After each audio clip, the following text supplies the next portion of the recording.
todos, eu me chamo Ruth e vou falar um pouco sobre a sociedade e a política do povo hebreu. A sociedade hebraica se estabeleceu na região da Palestina. O povo hebreu vivia sob o regime monárquico, onde o rei controlava todos os poderes. A sociedade era hierarquizada e contava com a monarquia, os sacerdotes, os anciãos e a base da pirâmide social. Os sacerdotes eram responsáveis pelos cultos religiosos, pela manutenção dos templos e pelos cuidados com os símbolos sagrados. Os anciãos eram os mais idosos e tinham o dever de aconselhar os mais jovens. A sociedade hebraica ocupava um território entre a África e a Ásia.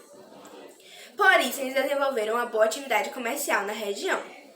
Eles viviam principalmente da criação de gado e do comércio. A religião hebraica era monoteísta, ou seja, pregava adoração a só um Deus, chamado de Yahvé. A sociedade hebraica também usava mão de obra escrava. A escravidão atingia principalmente os prisioneiros de guerra. A fase do patriarcado ocorreu aproximadamente entre 2000 e 1200 a.C. Os patriarcas foram os primeiros líderes religiosos dos antigos hebreus. A era dos patriarcas recebe tal nome pelo fato da organização dos hebreus estar fundada em torno dos patriarcas, isto é, de líderes de grandes famílias, que reuniam diversas funções, como chefe militar, líder político e sacerdotes. Os mais importantes patriarcas foram Abraão, Isaque e Jacó, quando se formam as 12 tribos. É nesta fase que se formam e consolidam as principais características do povo hebreu. A fase dos reis ocorreu entre 1050 e 930 a.C. A instalação da monarquia foi uma forma de unificar as tribos hebraicas, com o fim de ter mais força para lutar contra as tribos inimigas. Como os filisteus. O primeiro rei hebraico foi Saul, 1010 a.C., que liderou guerras contra os filisteus, mas morreu sem conseguir vencê-los. Foi sucedido por Davi, 1006 a 966 a.C., que conseguiu derrotar os filisteus e estabeleceu domínio sobre a Palestina. Iniciou uma fase marcada pelo expansionismo militar e pela prosperidade. Em seguida, Salomão, 966 a 926 a.C., sábio e pacífico, famoso pelo poder e riqueza, filho de Davi, desenvolveu o comércio, aumentando a influência do reinado sem recorrer à guerra. No entanto, a fartura e a riqueza que marcaram seu reinado exigiam constante aumento de impostos, que empobreciam mais e mais o trabalhador, criando um clima de insatisfação. Bom, foi isso. Até logo! Olá, me chamo Esther e hoje vou contar um pouco da história, economia e política do meu povo, o povo hebreu. Irei começar falando um pouco da economia.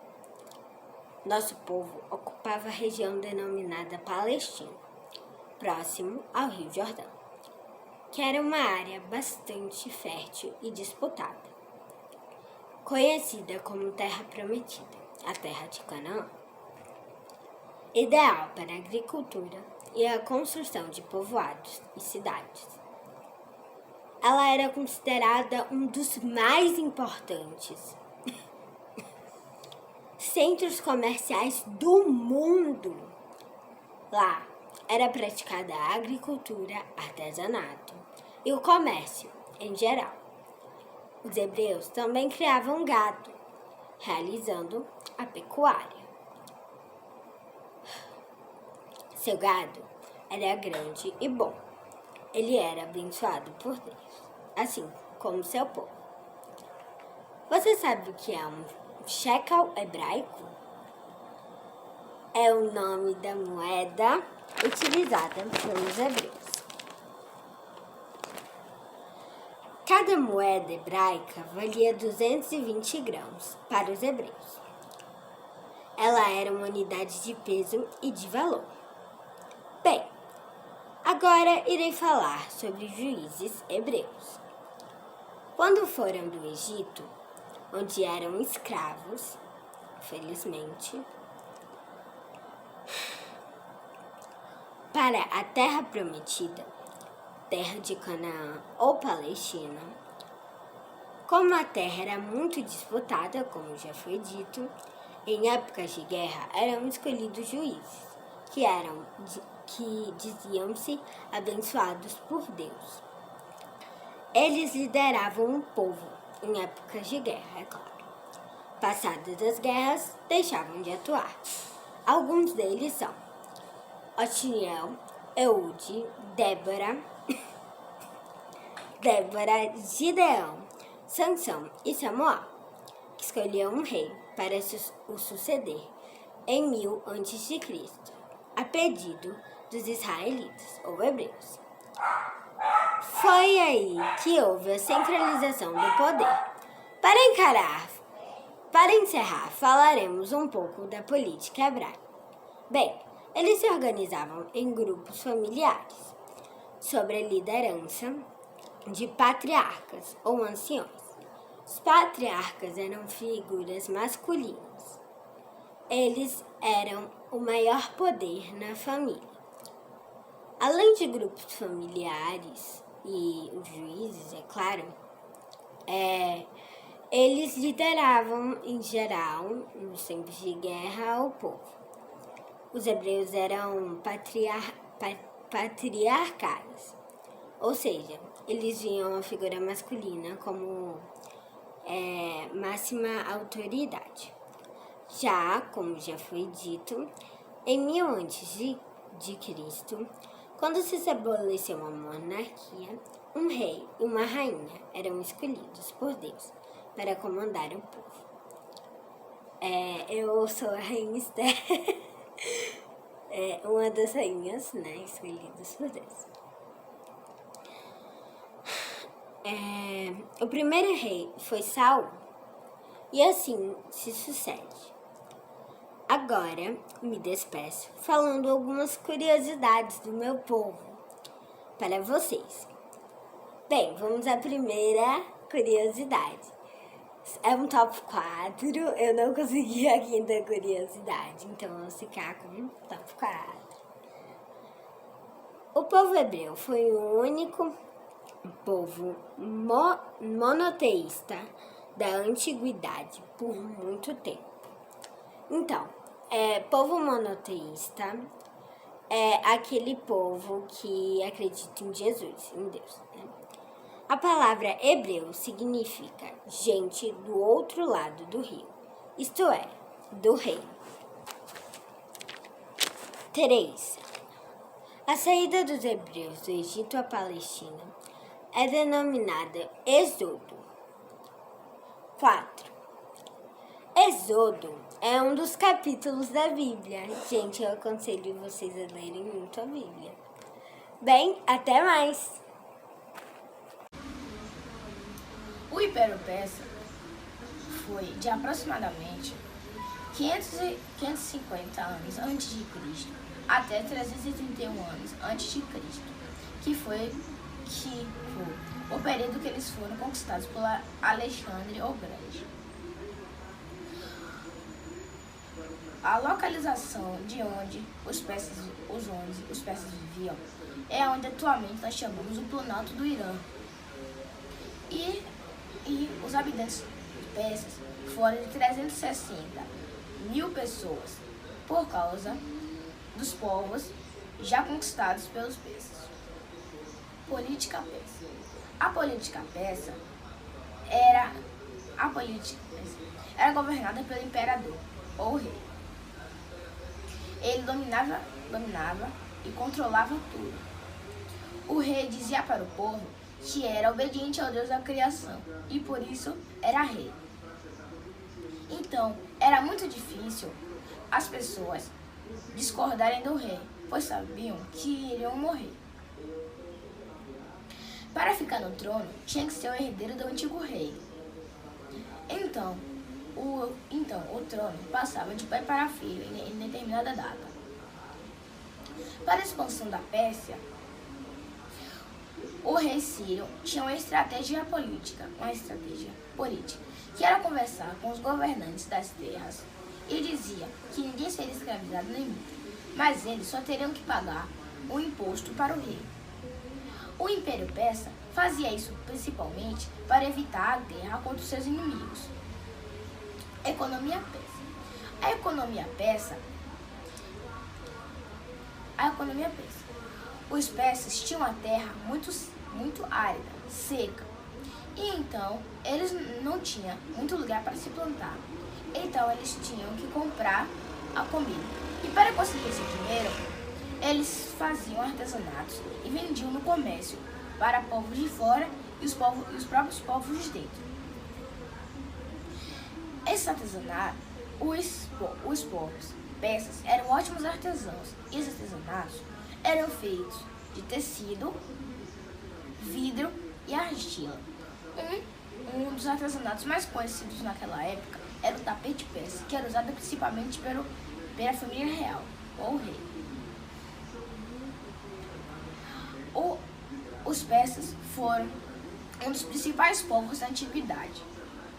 E a sua cultura e religião são juntas, pois a sua cultura está interligada com o pensamento da sua religião. A sua religião é de dois deuses, o deus do mal e o deus do bem. O deus do bem criou a terra. E o deus, eles dizem que esses dois deuses eram irmãos. E o deus do mal quer destruir a terra por causa que ela é gloriosa. Eles acreditam que o Messias ia descer sobre o Deus, por causa do Deus do bem, para salvar todos.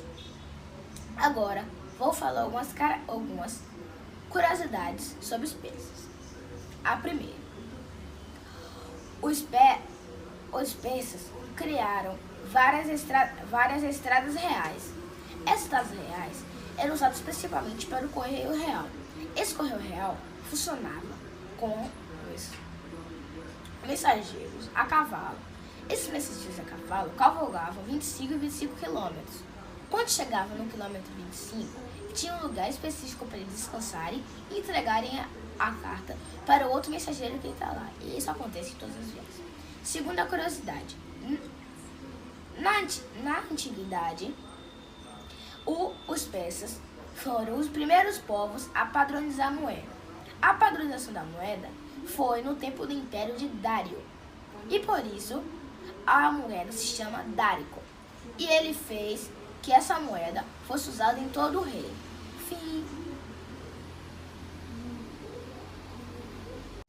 A economia fenícia.